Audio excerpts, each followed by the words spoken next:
अस्सलाम वालेकुम students.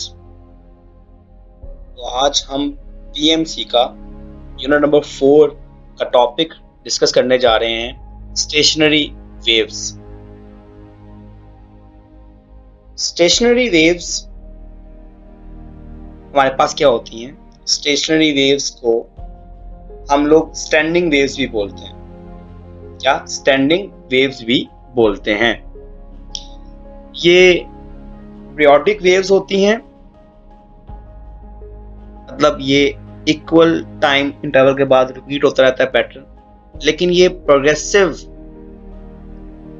Wave नहीं होती क्योंकि ये एनर्जी को ट्रांसफर नहीं करती। स्टेशनरी वेव्स के लिए कुछ कंडीशंस हैं हमारे पास। कंडीशंस क्या हैं?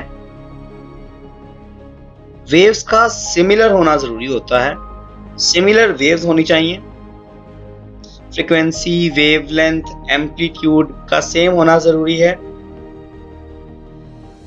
डायरेक्शन का भी ऑपोजिट होना जरूरी है, बट होनी एक ही लाइन में चाहिए, बट इन सेम लाइन। जैसे कि मैं यहाँ पर दो वेव्स ड्रॉ करने लगा हूँ। एक वेव टूवर्ड्स राइट साइड पे जा रही है, दूसरी वेव मैं कुछ इस तरह से ड्रॉ करूंगा कि वो टूवर्ड्स लेफ्ट साइड पर शो कर दूंगा आपको।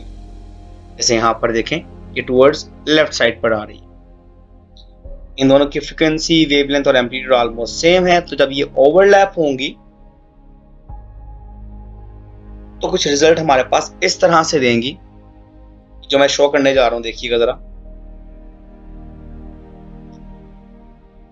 वेव 1 और वेव 2 ओवरलैप हुई, एक ही लाइन पर थी।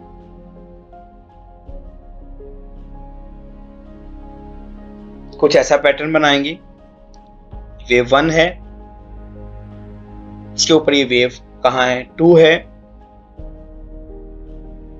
जो पॉइंट्स हैं हमारे पास, ये वाले ये नोड हैं, और ये ऊपर हमारे पास एंटी नोड्स।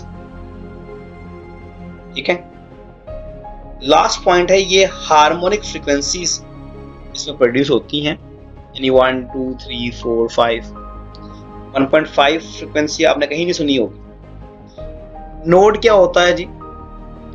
वो पॉइंट्स हैं जो हमेशा क्या होते हैं? रेस्ट पर, ऑलवेज एट रेस्ट। डिस्प्लेसमेंट क्या होता है? 0। स्ट्रेस क्या होता है नोड पर? मैक्सिमम। स्ट्रेन क्या होता है? वो भी मैक्सिमम। नेक्स्ट बात करते हैं एंटी नोड की। एंटी नोड बेटा हमारे पास क्या होते हैं? इन्हें बोलते हैं मूविंग पॉइंट्स। मूविंग पॉइंट्स, इस पे डिस्प्लेसमेंट हमारे पास क्या होता है? Maximum.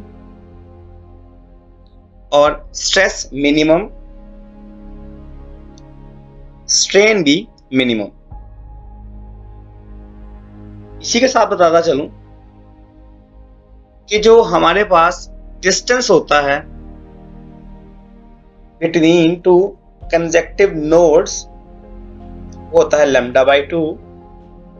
Distance between to consecutive anti nodes, वो भी लैम्डा बाई 2 होता है। Distance between consecutive node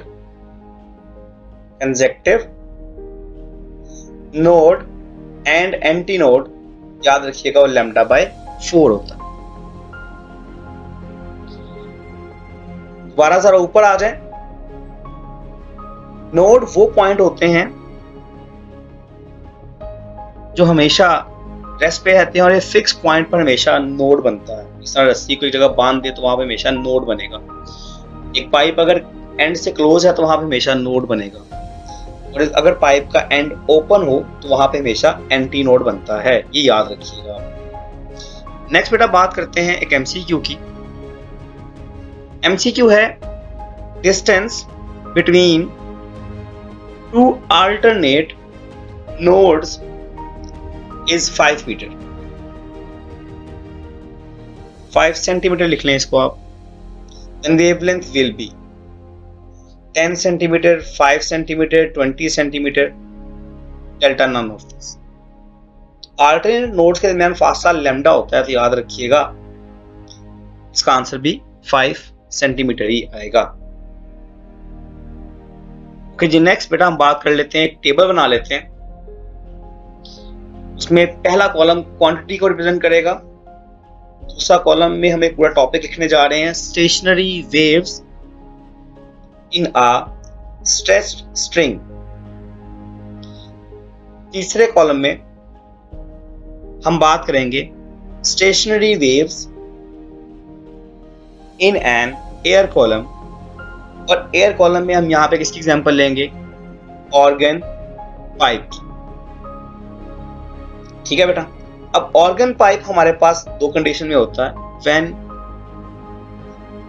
organ pipe open at both ends, समझो when organ pipe closed at one end. देखिए बोथ एंड और ओपन एंड वन एंड याद रखिएगा बस आप। अब लिख लेते हैं बेटा, नंबर ऑफ नोड्स कितने होते हैं बेटा हमारे पास इसमें। जब स्ट्रिंग का केस डिस्कस करेंगे तो हम लिखेंगे capital N is N plus 1। जब बोथ एंड ओपन होंगे तो capital N is equal to N है ऑर्गन पाइप में, और यहां पे भी capital N is equal to N आएगा जब वन एंड क्लोज हो। नंबर ऑफ एंटी नोड्स बेटा हमारे पास क्या होते हैं, capital A is equal to N, यहाँ पे capital A is equal to N plus 1 और यहाँ पे A is equal to N ही आता है। आगे देखें, वेव स्पीड मेंशन कर लेते हैं यहाँ पर। स्ट्रिंग के केस में वेव की स्पीड होती है square root of F over M dash या F over area into density. M यहाँ पर क्या होता है, M dash mass per unit length.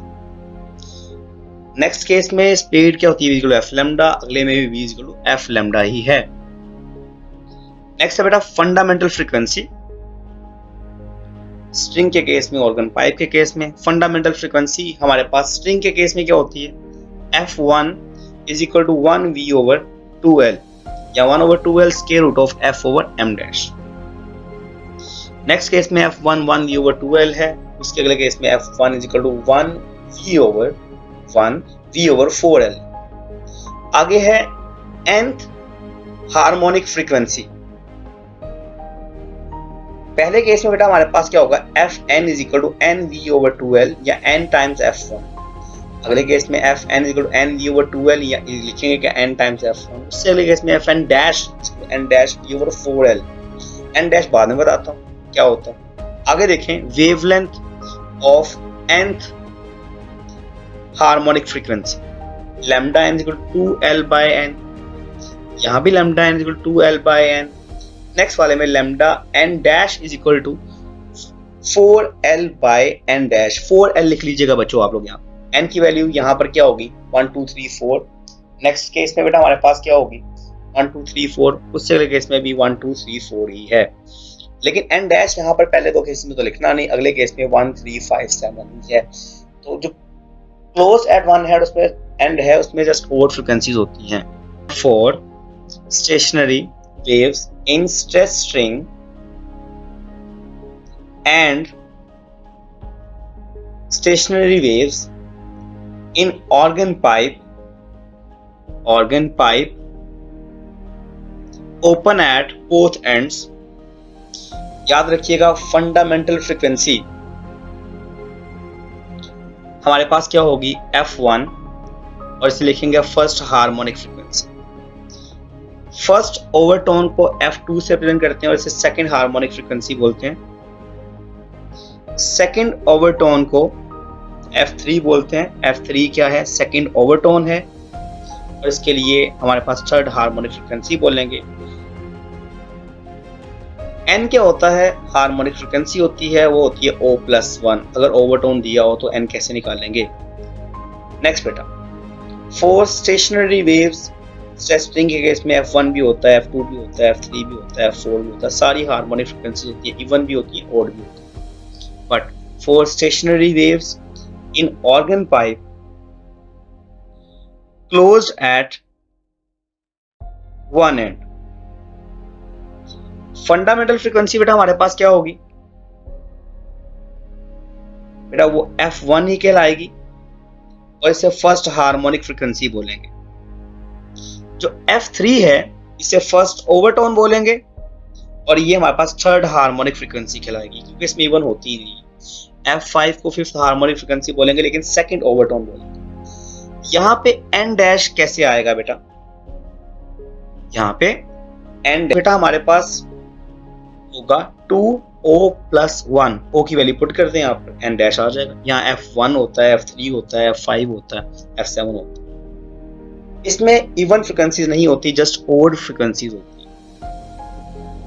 जी। ठीक है बेटा, चले कुछ MCQs देख लेते हैं। कहता है in a stress string frequency of 8th overtone is 99 Hz. Then find out fundamental frequency and frequency of 10th harmonic. तो देखें, हमें सबसे पहले पता होना चाहिए कि हमें फ्रीक्वेंसी जो दी हुई है, स्ट्रेस स्ट्रिंग की बात कर रहा है वो, n कैसे निकलेगा? O+1, 8+1 9 हो जाएगा। F9 दिया हुआ, F9 क्या होता है? 9 टाइम्स F1। वैल्यू पुट कर दें आप, F1 आ जाएगा। F1 क्या होगा? F9/9, F9 की वैल्यू 99 है, ओवर 9, आंसर आएगा 11 हर्ट्ज। लेकिन अगर आपने F10 निकालना है तो F10 बेटा हमारे पास कैसे आएगा? F10 होगा बेटा हमारे पास F10/F9 इक्वल 10/9, वही n की वैल्यू पुट कर दें 10/9। तो F10 कितना आएगा? 10/9 इंटू F9। सॉल्व करेंगे इसको तो 10/9 इंटू 99, आंसर आ जाएगा 110 हर्ट्ज। नेक्स्ट MCQ लिखें बेटा। वह इन an organ pipe, stress string काट दें, in an organ pipe of length 50 centimeter, which is closed at one end. Find the wavelength of 7th overtone. तो यहाँ पे पहले n डैश आएगा, क्लोज पाइप की बात कर रहा हूँ। n डैश कैसे आएगा? 2 टाइम्स O+1, 2 इंटू 7+1, आंसर कितना आएगा? 15। हमें लैम्डा 15 निकालना। लैम्डा 15 क्या होगा? 4L/15, 4 इंटू 50 ओवर क्या आएगा? 15, आंसर आएगा 200/15। सॉल्व करेंगे तो आएगा 13.3 सेंटीमीटर। ओके बेटा, नेक्स्ट एक MCQ और देख लेते हैं। MCQ है बेटा हमारे पास, in an organ pipe of length 100 centimetre which is open at both ends, stationary waves are produced, then find frequency of 10th harmonic frequency if wave speed is 300 meter per second. Solution देख लेते हैं इसका। 10th harmonic है, हमें F10 find करना है। F10 तो 10 times V/2L आएगा। देखिए बेटा हमारे पास बोथ एंड से ओपन था तो वही फॉर्मूला लगेगा, NV/2L। कटिंग करेंगे, आंसर 1500 हर्ट्ज आ जाएगा। एक कंसेप्चुअल क्वेश्चन कर लेते हैं। हमारे पास एक पाइप है जिसकी लेंथ हमारे पास L/2, वो दोनों एंड से ओपन है, दोनों एंड से ओपन है, लाइक देखें। और इसकी फ्रीक्वेंसी हमारे पास F1 F है। इसी के पास एक हमारे पास एक टब है जिसे हमने फ्लूइड से भरा हुआ है, उसकी लेंथ L/4 है। अब इसी पाइप को हमने यहां रख दिया, लिक्विड इसमें फिल था, तो पहले पाइप ओपन था, अब पाइप क्लोज हो जाएगा बेटा। एक एंड से ओपन और एक एंड से क्लोज। इसकी फंडामेंटल फ्रीक्वेंसी पूछ ली नए केस की। पहले वाले की हमारे पास क्या होगी, f1 equal to 1v/2 times l/2 आएगा, लेंथ l/2 है तो बनेगा 1v/l। अब फंडामेंटल फ्रीक्वेंसी 1v/l है। दूसरे वाले केस में बात करें 1v/4 टाइम्स क्या आएगा, l/4, क्योंकि क्लोज था पाइप, कटिंग की तो आंसर फिर क्या आया 1v/l, सो f1 ही बना, तो फ्रीक्वेंसी चेंज नहीं होती। ले बेटा, मैं आपके क्लास टीचर प्रोफेसर अब्दुल इस्लाम, कोई भी बात समझ ना लगे तो आप मुझसे पूछ सकते हैं कमेंट में। जज़ाकल्लाह, अल्लाह हाफिज़।